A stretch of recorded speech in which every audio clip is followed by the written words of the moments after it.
Okay mga ka-trigger, isang mapagpalang araw o gabi man dyan, ano man ang oras, mga OFW, sa mampanig kayo ng mundo. Sana tayo ay ligtas sa mga kapahamakan, malusog, malalakas ang ating pangatawan, ingatan natin ang ating kalusugan. Merap tayong magkasakit, wala mag-alaga sa atin. Okay, at bago ako bumati at magpasalamat, ay gusto ko munang basahin ang tanong ni Bri Brian. Ito ang ating bibigyan ng kasagutan ngayon. Shout out sa iyo, Mr. Bri Brian.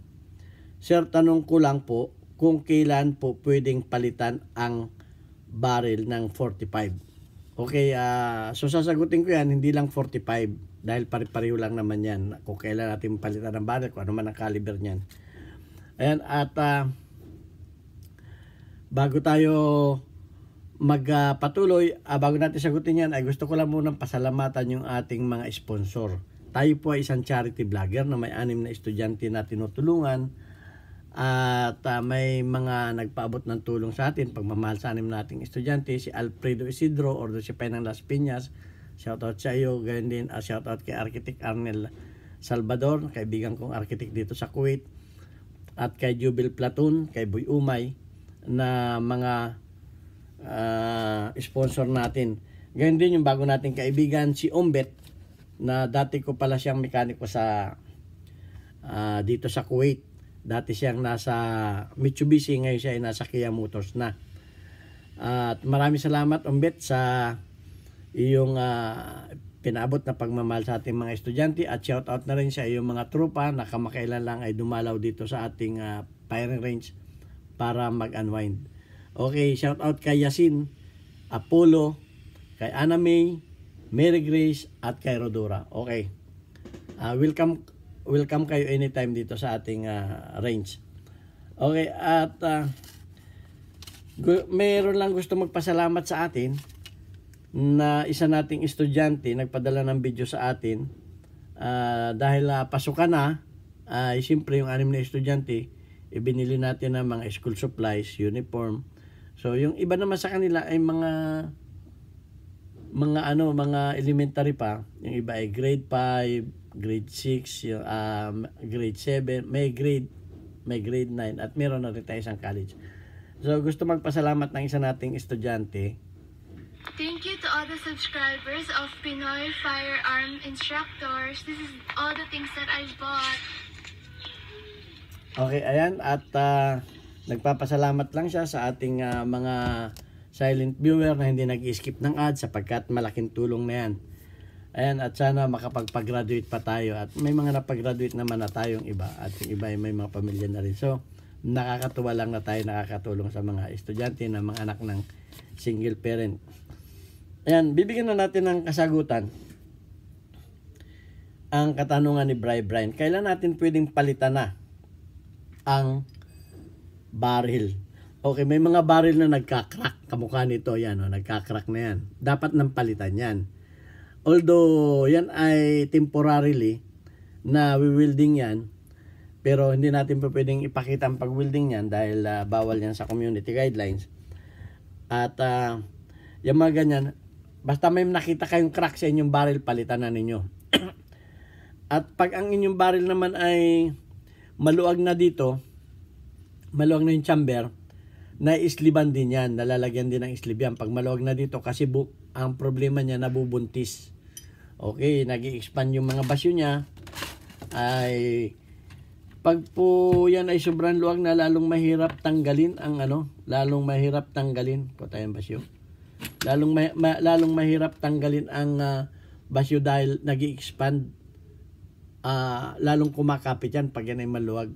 So yan ay isang dahilan yan. At pagka ito ay na-over, pagka binawasan ninyo ito ng sobra, itong ramp na to, yan ay bumabatangal naman na gano'n ang bala. May videos tayo niyan, panoorin niyo. May videos na rin tayo kung paano pag-truthing, panoorin niyo.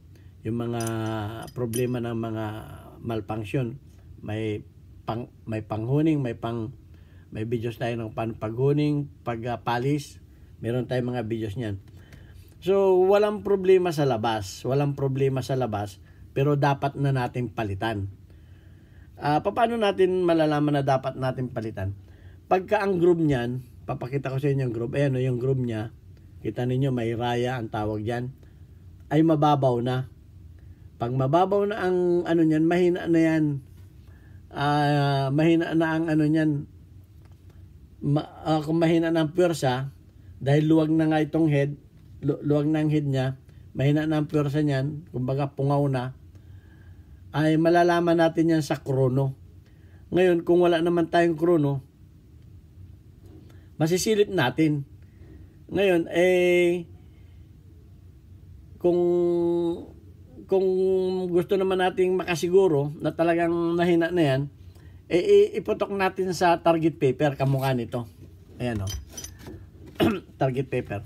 Makikita ninyo na ang tama nito ay kung ipapasok natin ang ulo ng heads, ayan, papasok natin ang ulo ng heads, ay kita ninyo na eksaktong-eksakto lang siya na parang sikipa. Parang sikipa.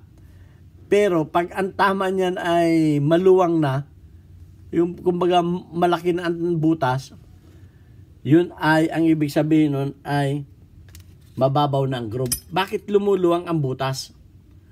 Bakit lumuluwang ang butas? Kasi pag maluwang na ang ano, ang groove niyan, ang bala niyan ay kumbaga pag dumaan sa groove ay makalog. Kaya pag ang takbo rin ng bala niyan ay sumisigsag-sigsag yan. Kaya pag tamama sa papel, maluwang na, yung iba balagbag. Yung iba balagbag, kaya yung iba ang tama ng bala ay mahaba na ganyan. Ayan, ganyan ang tama niya, ayan. Ganyan yung mga yung mga maluluwag na. Ganyan ang itsura niyan. Hindi kamukha nito. Na makikita ninyo sa gilid, makikita ninyo sa gilid yung powder barn. Yan yung magaganda pa ang groove. Pero pag ganito na, ay ipapalit na yan. At yung groove na yan, hindi man yan nare-repair.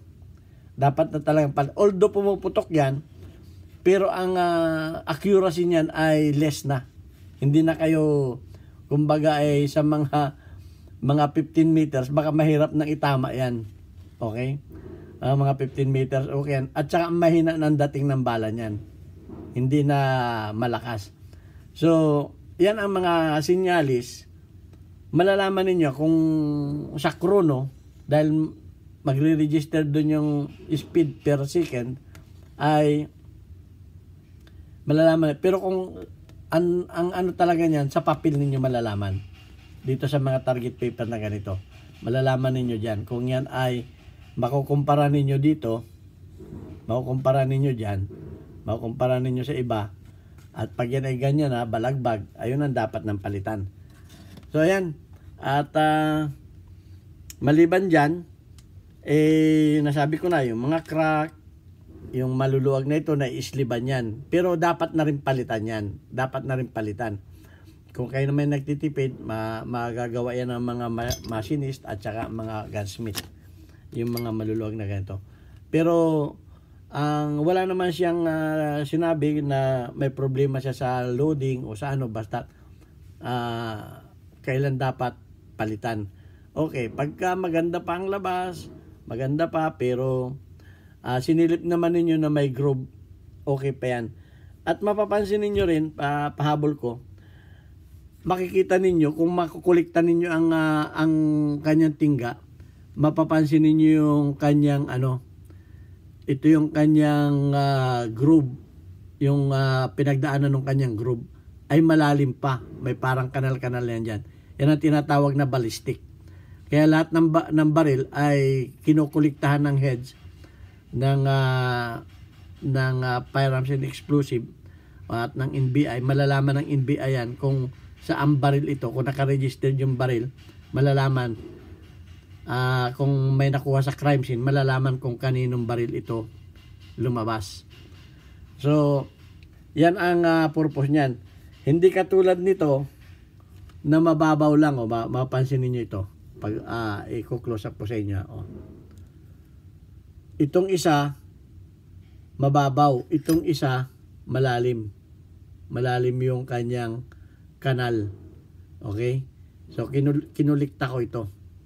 Pinutok ko ito sa sandbag para makita ninyo.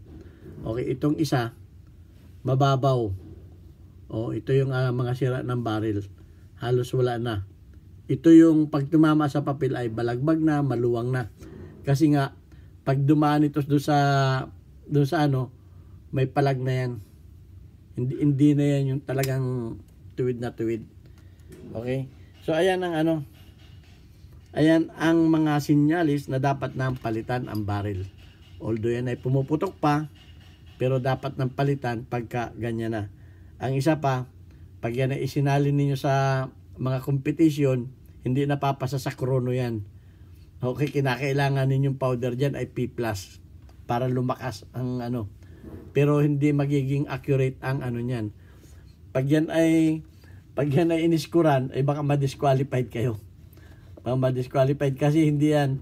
Pag yan ay sinukat ng pag yan sinukat ng gauge, kasi may pansukat ng gauge dito baka hindi pumasa baka ma-disqualified yung ninyo.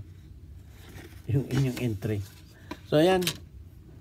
Ito ang inyong Pinoy Firearms Instructor. Sana may natutunan kayo kung paano malaman na ang barrel ay dapat nang palitan. Okay, hanggang sa muli. At mag-comment lang kayo. Papahabol ko lang na huwag kayong mag-comment sa aking messenger dahil hindi ako sasagot. Mahirap naman na isa lang. Like ko sinasabi, hindi ako magtuturo kung isa lang kayong tuturuan. Dito kayo mag-comment sa YouTube. May YouTube na nga para pag ako'y nagturo ay worldwide na ang matuturoan ko, hindi yung ikaw lang. Ginagawa niyo akong personal na tutor. Sa dami ninyo, libo kayo. 35,000 na kayo. Ay yung kalahati sa inyo yung magtanong sa Messenger. Di wala na akong ginawa kundi magsagot na lang ng Messenger. Hindi ako magtuturo sa Messenger. Pasensyahan na tayo. Sa YouTube kayo magtanong at pipilitin kong masagot yan. Yung mga tanong ninyo sa YouTube ang tagal ko pa bago masagot. Yung pang sa Messenger na isa lang kayong tuturuan ko. Hindi, pasensya tayo Sa YouTube talaga ako nagtuturo at ito ang passion ko sa buhay. Magturo lang sa YouTube. Okay, maraming salamat sa inyo. Sana nakakaunawan tayo. God bless us all. Thank you very much.